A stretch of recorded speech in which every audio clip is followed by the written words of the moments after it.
Assalamualaikum warahmatullahi wabarakatuh. Kami dari kelompok 7 ingin mempresentasikan hasil diskusi kami tentang penilaian kinerja yang beranggotakan 2 orang, saya sendiri, Sri Lestari, dan Tiara Khairunisa. Materi pertama akan dibacakan oleh Tiara Khairunisa. Yang pertama, penilaian kinerja. Pengertian penilaian kinerja adalah sebagai penilaian hasil kerja nyata dengan standar kualitas maupun kuantitas yang dihasilkan oleh setiap pegawai. Penilaian kerja pegawai mutlak harus dilakukan untuk mengetahui prestasi yang dapat dicapai setiap pegawai.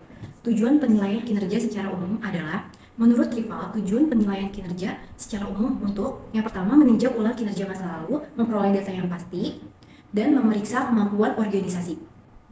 Menurut rival, manfaat penilaian kinerja bagi semua pihak adalah agar mereka mengetahui manfaat yang dapat mereka harapkan. Yang pertama, ada manfaat bagi karyawan yang dinilai, yang kedua manfaat bagi penilai, dan yang terakhir manfaat bagi perusahaan. Prinsip-prinsip penilaian kinerja yang pertama, sebagai dasar untuk menentukan keputusan penggajian, sebagai dasar umpan balik atas kinerja yang dilakukan seseorang atau kelompok, dan yang terakhir mengidentifikasi kekuatan dan kelemahan karyawan yang dinilai. Kedua, proses penilaian kinerja. Yang pertama, pengertian proses penilaian kinerja menurut Handoko adalah merupakan suatu proses yang berkesinambungan dan bukan merupakan produk akhir atau produk sesaat. Penilaian kinerja tidak dapat berdiri sendiri, sehingga dalam pelaksanaan penilaian kerja juga terkait dengan kegiatan lain. Keterkaitan proses penilaian kinerja dengan kegiatan kepegawaian adalah sebagai berikut. Yang pertama itu ada job analysis atau analisis pekerjaan. Dan yang kedua ada performance standar atau standar kerja yang dipergunakan untuk membandingkan hasil kerja seorang staf dengan standar yang telah ditetapkan sehingga dapat diketahui apakah pekerjaan yang bersangkutan lebih baik atau di bawah standar. Kesalahan persepsi dalam penilaian kinerja. Yang pertama, bias karena atribut yang dimiliki oleh bawahan atau atribut bias cenderung menilai dengan skor yang sedang atau di tengah-tengah. Dan yang terakhir, menilai dengan nilai yang sangat terlalu tinggi atau yang disebut dengan leniency, atau justru menilai dengan nilai yang sangat terlalu rendah atau strictness.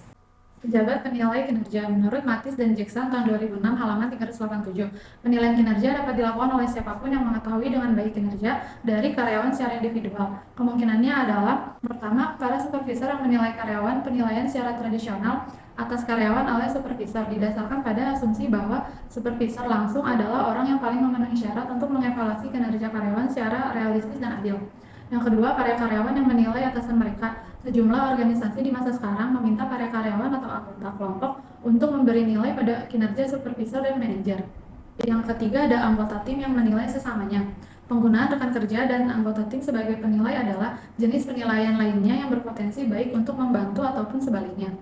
Sumber-sumber dari luar.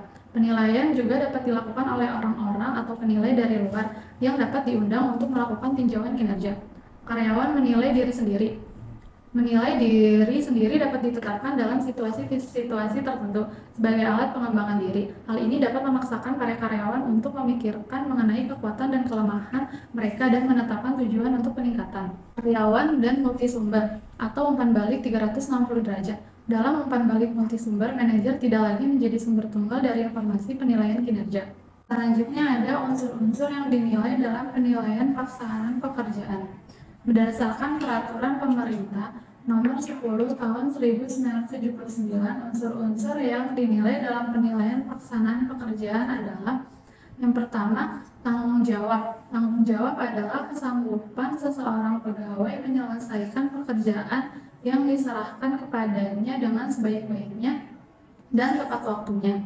Yang kedua ada kerjasama. Kerjasama adalah kemampuan seseorang pegawai untuk bekerja bersama-sama dengan orang lain dalam menyelesaikan sesuatu tugas yang telah ditentukan.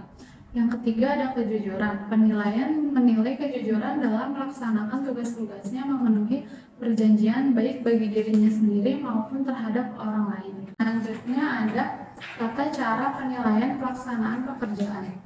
Menurut peraturan pemerintah nomor 10 tahun 1979, tata cara penilaian pelaksanaan pekerjaan adalah sebagai berikut. Yang pertama, pemberian nilai.